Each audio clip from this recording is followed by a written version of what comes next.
Assalamualaikum warahmatullahi wabarakatuh. Kami dari kelompok 1. Di dalam video ini, kami akan menjelaskan tentang pertemuan 13 yang berjudul Latihan dan Pengembangan Sumber Daya Manusia. Pengertian pelatihan. Pelatihan atau training adalah proses pendidikan jangka pendek yang menggunakan prosedur sistematis dan terorganisir, sehingga tenaga kerja non-manajerial mempelajari pengetahuan dan keterampilan teknis untuk tujuan tertentu. Pelatihan kerja menurut Undang-Undang Nomor 13 Tahun 2003 Pasal 1 Ayat 9 adalah keseluruhan kegiatan untuk memberi, memperoleh, meningkatkan, serta mengembangkan kompetensi kerja, produktivitas, disiplin, sikap, dan etos kerja pada tingkat keterampilan dan keahlian tertentu sesuai dengan jenjang dan kualifikasi jabatan dan pekerjaan. Menurut Marzuki, pelatihan adalah pengajaran atau pemberian pengalaman kepada seseorang untuk mengembangkan tingkah laku, seperti pengetahuan, skill, dan sikap, agar mencapai sesuatu yang diinginkan. Pelatihan bagi karyawan merupakan sebuah proses mengajarkan pengetahuan dan keahlian tertentu, serta sikap agar karyawan semakin terampil dan mampu melaksanakan tanggung jawabnya dengan semakin baik sesuai dengan standar. Assalamualaikum warahmatullahi wabarakatuh. Nama saya Amrin. Saya dari reguler A. Ruangan saya 530. Sedangkan menurut Bernardin dan Russell yang dikutip oleh Cardoso 1999, pelatihan tenaga kerja adalah setiap usaha untuk memperbaiki performa pekerjaan pada suatu pekerjaan tertentu yang sedang menjadi tanggung jawab atau suatu pekerjaan yang ada kaitannya dengan pekerjaan.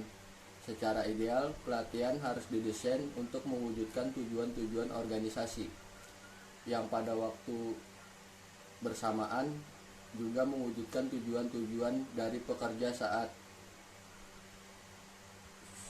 secara perseorangan. Saran yang ingin dicapai dan suatu program pelatihan adalah peningkatan kinerja individu dalam jabatan atau fungsi saat ini. Terima kasih. Assalamualaikum warahmatullahi wabarakatuh. Perkenalkan, nama saya Anna Nur Nadia. Saya akan sedikit menjelaskan tentang pengertian pengembangan atau development. Pengembangan merupakan fungsi operasional kedua dari manajemen personalia. Pengembangan karyawan baru atau lama perlu dilakukan secara terencana dan berkesinambungan. Maksudnya, program karyawan hendaknya disusun secara cermat dan didasarkan kepada metode-metode ilmiah serta berpedoman pada keterampilan yang dibutuhkan suatu perusahaan. Setiap personil perusahaan dituntut agar dapat bekerja secara efektif, efisien, kualitas, dan kuantitas yang baik, sehingga daya saing sebuah perusahaan semakin besar. Jadi kesimpulannya, pengembangan adalah usaha untuk meningkatkan kemampuan teknis, teoritis, konseptual, dan moral karyawan sesuai dengan kebutuhan pekerjaan atau jabatan melalui pendidikan dan latihan. Terima kasih. Pengembangan cenderung lebih bersifat formal, menyangkut antisipasi kemampuan dan keahlian individu yang harus dipersiapkan bagi jabatan yang akan datang. Sasaran dan program pengembangan menyangkut aspek yang lebih luas, yaitu peningkatan kemampuan individu untuk mengantisipasi perubahan yang mungkin terjadi tanpa direncanakan atau perubahan yang direncanakan. Jadi intinya fokus pengembangan karir adalah peningkatan kemampuan mental tenaga kerja. Pengembangan lebih difokuskan pada peningkatan kemampuan dalam pengambilan keputusan dan memperluas hubungan manusia atau human relation bagi manajemen tingkat atas dan manajemen tingkat menengah, sedangkan pelatihan dimaksudkan untuk pegawai pada tingkat bawah. Perkenalkan, saya Brisa. Saya akan melanjutkan penjelasan dari teman saya yaitu Bagus. Di sini saya akan membahas tujuan pelatihan. Yang pertama yaitu memperbaiki kinerja. Karyawan-karyawan yang bekerja secara tidak memuaskan karena kekurangan keterampilan merupakan calon utama pelatihan. Pelatihan dibutuhkan untuk mengisi kekurangan kinerja sesungguhnya dan kinerja terprediksi karyawan. Yang kedua yaitu memaksimalkan keahlian para karyawan. Melalui pelatihan memastikan bahwa karyawan dapat secara efektif menggunakan teknologi-teknologi baru. Manajer di semua bidang harus secara konstan mengetahui kemajuan teknologi yang membuat organisasi mereka berfungsi secara lebih efektif. Yang ketiga yaitu mengurangi waktu belajar. Sistem seleksi karyawan tidaklah sempurna. Tidak ada alat seleksi yang mampu secara akurat memprediksi kesuksesan dan kegagalan karyawan. Pelatihan sering diperlukan untuk mengisi gap antara kinerja karyawan yang diprediksi dengan kinerja aktualnya. Yang keempat yaitu memecahkan permasalahan operasional. Persoalan organisasional menyerang dari berbagai penjuru.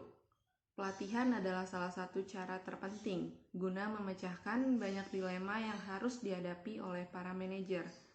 Serangkaian pelatihan dalam berbagai bidang yang diberikan oleh perusahaan membantu karyawan dalam memecahkan masalah organisasional dan melaksanakan pekerjaan secara efektif. Terima kasih. Assalamualaikum warahmatullahi wabarakatuh. Saya Deliana. Selanjutnya, promosi karyawan. Salah satu cara untuk menarik, menahan, dan memotivasi karyawan adalah melalui program pengembangan karir yang sistematik. Mengembangkan kemampuan promosional karyawan adalah konsisten dengan kebijakan personal untuk promosi dari dalam. Pelatihan adalah unsur kunci dalam sistem pengembangan karir. Selanjutnya, orientasi karyawan dalam organisasi. Selama beberapa hari, karyawan mempunyai kesan pertama mereka terhadap organisasi dan tim manajemen. Kesan ini dapat meliputi dari kesan yang menyenangkan sampai yang tidak mengenakan, dan dapat mempengaruhi kepuasan kerja dan produktivitas keseluruhan karyawan. Karena alasan inilah beberapa pelaksana orientasi melakukan upaya bersama supaya secara benar agar ada orientasi karyawan terhadap organisasi dan pekerjaan. Selanjutnya, memenuhi kebutuhan pertumbuhan pribadi. Pelatihan dan pengembangan dapat memainkan peran ganda dengan menyediakan aktivitas yang membuahkan efektivitas organisasional yang lebih besar dan meningkatkan pertumbuhan pribadi bagi semua karyawan. Terima kasih. Assalamualaikum warahmatullahi wabarakatuh. Perkenalkan, nama saya Demi Mutia Petaru. Saya akan menjelaskan tujuan pengembangan. Yang pertama ada produktivitas kerja. Dengan pengembangan, produktivitas kerja karyawan akan meningkat. Kualitas dan kuantitas produksi semakin baik karena technical skill, human skill, dan managerial skill karyawan yang semakin baik. Yang kedua, efisiensi. Pengembangan karyawan bertujuan untuk meningkatkan efisiensi tenaga, waktu, bahan baku, dan mengurangi ausnya mesin-mesin pemborosan, berkurang biaya produksi relatif kecil sehingga daya saing perusahaan semakin besar. Yang ketiga, kecelakaan. Pengembangan bertujuan untuk mengurangi tingkat kecelakaan karyawan sehingga jumlah biaya pengobatan yang dikeluarkan perusahaan berkurang. Yang keempat, pelayanan. Pengembangan bertujuan untuk meningkatkan pelayanan yang lebih baik dari karyawan kepada nasabah perusahaan karena pemberian pelayanan yang baik merupakan daya tarik yang sangat penting bagi rekan-rekan perusahaan bersangkutan. Yang kelima, moral. Dengan pengembangan, moral karyawan akan baik karena keahlian dan keterampilan sesuai dengan pekerjaannya sehingga mereka antusias untuk menyelesaikan pekerjaannya dengan baik. Sekian penjelasan dari saya, kurang lebihnya mohon maaf. Wassalamualaikum warahmatullahi wabarakatuh. Karir. Dalam pengembangan, kesempatan untuk meningkatkan karir karyawan yang semakin besar karena keahlian, keterampilan, dan prestasi kerja yang lebih baik. Promosi ilmiah yang biasanya didasarkan kepada keahlian dan presentasi kerja seseorang, konseptual. Dalam pengembangan, manajer yang lebih cakap dan tepat dalam mengambil keputusan karena technical skill, human skill, dan managerial skill yang lebih baik. Kepemimpinan. Dalam pengembangan kepemimpinan, seorang manajer akan lebih baik karena human relationsnya lebih luas, motivasinya lebih terarah, dengan pembinaan kerjasama antar vertikal dan horizontal yang makin harmonis. Balas jasa. Dalam pengembangan balas jasa, gaji, upah intensif, benefit karyawan akan meningkat karena prestasi kerja karyawan yang semakin besar. Konsumen. Pengembangan karyawan akan memberikan manfaat bagi masyarakat konsumen karena telah memperoleh barang atau pelayanan yang lebih bermutu. Adapun perbedaan tujuan antara pelatihan dan pengembangan secara umum, yaitu A. Pelatihan. Tujuan dari pelatihan adalah peningkatan kemampuan individu bagi kepentingan jabatan saat ini. Sasaran yang dituju seperti peningkatan kinerja jangka pendek. Orientasinya yaitu kebutuhan jabatan sekarang. Efek terhadap karir seperti keterkaitan dengan karir relatif rendah. B. Pengembangan. Tujuan dari pengembangan adalah peningkatan kemampuan individu bagi kepentingan jabatan yang akan datang. Sasarannya peningkatan kinerja jangka panjang. Orientasinya seperti kebutuhan perubahan terencana atau tidak terencana. Efek terhadap karir yaitu keterkaitan dengan karir relatif tinggi. Jenis pelatihan dan pengembangan SDM. Pelatihan keahlian atau skill training merupakan pelatihan yang sering dijumpai dalam organisasi. Program pelatihannya relatif sederhana. Kebutuhan atau kekurangan diidentifikasi melalui penilaian yang jeli.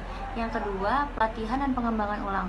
Pelatihan ulang berupaya memberikan kepada para karyawan keahlian-keahlian yang mereka butuhkan untuk menghadapi tuntutan kerja yang berubah-ubah.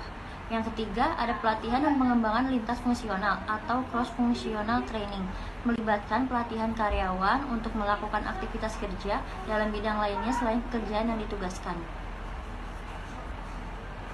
Yang keempat, ada pelatihan dan pengembangan tim, merupakan kerjasama terdiri dari sekelompok individu untuk menyelesaikan pekerjaan demi tujuan bersama dalam sebuah tim kerja.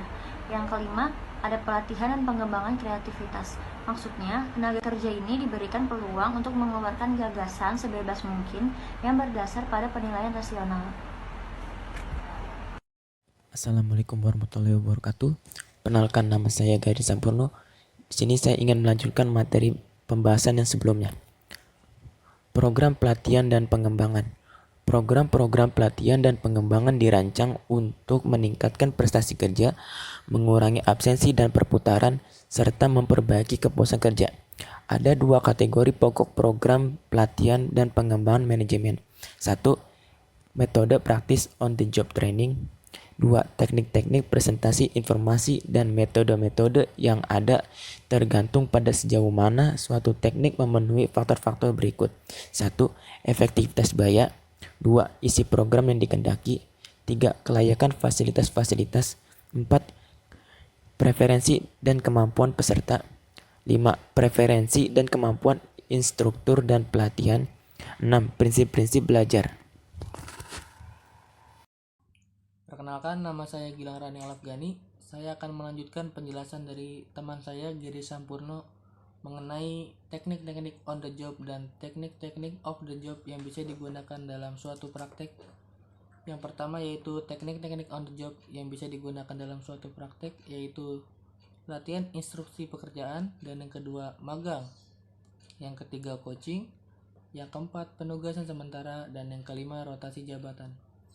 Selanjutnya, teknik-teknik off the job yang bisa digunakan dalam suatu praktek. Yang pertama yaitu metode studi kasus, dan yang kedua kuliah, yang ketiga studi sendiri, yang keempat program komputer, yang kelima konferensi, dan yang keenam presentasi.